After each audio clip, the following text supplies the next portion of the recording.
posternya juga kita sebenarnya sudah beda. Posternya tidak seperti yang ada di depan kalau di Indonesia.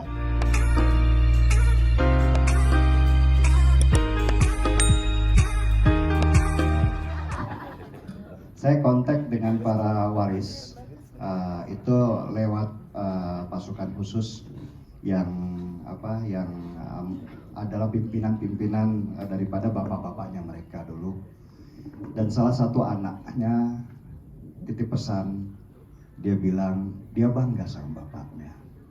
Bapaknya adalah hero buat dia.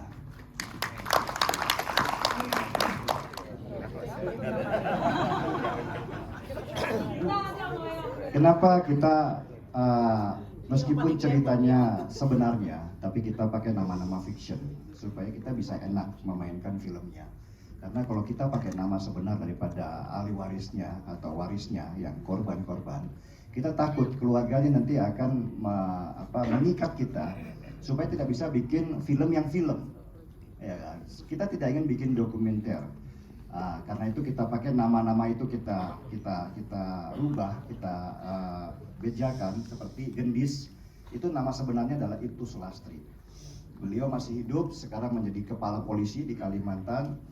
Awalnya memang saya sembunyikan nama Ibtu Sulastri itu, tetapi karena film ini semakin hype-nya semakin tinggi, akhirnya terbongkar sendiri akhirnya di mana Ibtu Sulastri ada. Sampai kemudian berhubungan sama menghubungi Poppy. Ya. Terus kemudian yang lolos lagi yang diperankan sama Ruslan itu ada namanya Iwan Sarjana, dia juga lolos. Alhamdulillah dia lolos, dia sempat keluar. Dan real story yang Nicholas Saputra itu memang ada salah satu orang yang saya tidak bisa tunjuk dari 5 orang yang meninggal itu, yang istrinya melahirkan dan anaknya pas ketika dia mati, ketika dia meninggal anaknya pun juga lahir. Ya. Jadi semua itu kita coba namanya kita ubah supaya kita bisa enak bermainnya, dan itu atas persetujuan juga dari kepolisian. Nama terorisnya, ada satu teroris yang buat saya menyeramkan, namanya Aman Abdurrahman. Ya, Aman Abdurrahman ini adalah teroris yang ketika dia dihukum mati, dia ketawa di pengadilan. Dia bilang, ya ini memang sudah jalan saya. Kalian hanya memberi saya peluang untuk mati, untuk menuju ke surga, dia bilang. Ya, tapi saya tidak bisa kasih nama Aman. Kenapa? Aman Abdurrahman. Karena jangan sampai film ini jadi film propaganda mereka. Ya. Nah, ini teroris yang ada di penjara ini itu sebenarnya adalah teroris ISIS. Ya, mereka pada waktu foto-fotonya, coba googling saja Brimob 2018 itu mereka pajang, dia punya bendera ISIS. Dan saya diceritakan sama polisi jangan pernah pasang bendera mereka karena film itu akan menjadi propaganda mereka untuk memburu polisi-polisi lainnya. Ya. Aman Abdurrahman wajahnya seperti Iwan. Saya terinspirasi dari Aman Abdurrahman ketemu Iwan.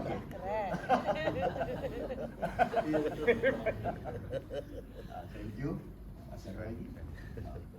Assalamualaikum warahmatullahi wabarakatuh. Saya Jay dari Wana TV. Mau tanya ke semua pemeran gitu ya, apalagi ke Bang Denny, inspirasi saya Bang ya. Saya pun asli dari Cianjur, masih Indonesia. Aku Bang Denny, aku mau nanya aja gini. Dari sekian tempat selepas syuting itu yang paling susah misalkan ya, yang jadinya pasti di Kapolsek gitu. Saya mau tanya, di Kapolsek itu pengamanannya seperti apa? Soalnya itu asli kan di Kapolsek. Di Kapolsek perizinannya seperti apa gitu kan? Saya tahu Bang Denny itu di sana takutnya kan ada isu-isu yang untuk Bang Denny gitu kan ya. Untuk menepis semua itu Bang Denny ada statement Bang Denny ketika bahwa polisi itu memang benar-benar aman gitu ya. Untuk Onogi juga keren, musisi keren. Saya mau tanya, Sadikin itu sosok Sadikin itu memang seperti humoris tegas gitu apa gimana gitu si pemerannya itu gitu ya Kang Mudi.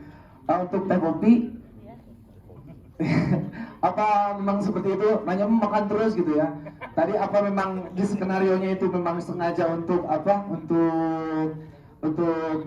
ketawa lucon gitu jangan untuk Popi saya salut sama Teteh top banget.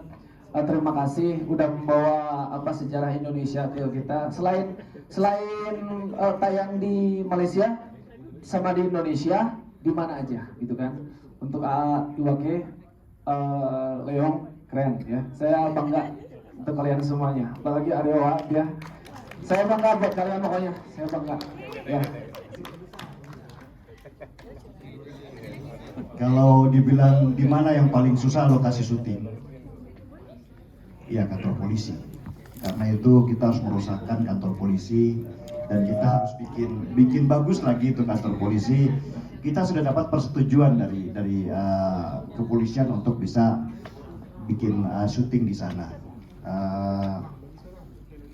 Makanya kita agak lama. Film ini diproduksi awal itu tahun 2020 akhir dan baru mulai masuk bioskop sekitar 2022.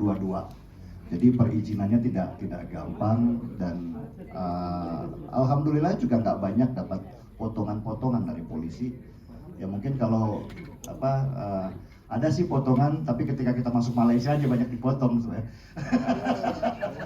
Ya, posternya juga kita sebenarnya sudah beda. Posternya tidak seperti yang ada di depan kalau di Indonesia. Ya, tapi karena kebijakan government Malaysia, akhirnya kita diminta untuk ubah posternya.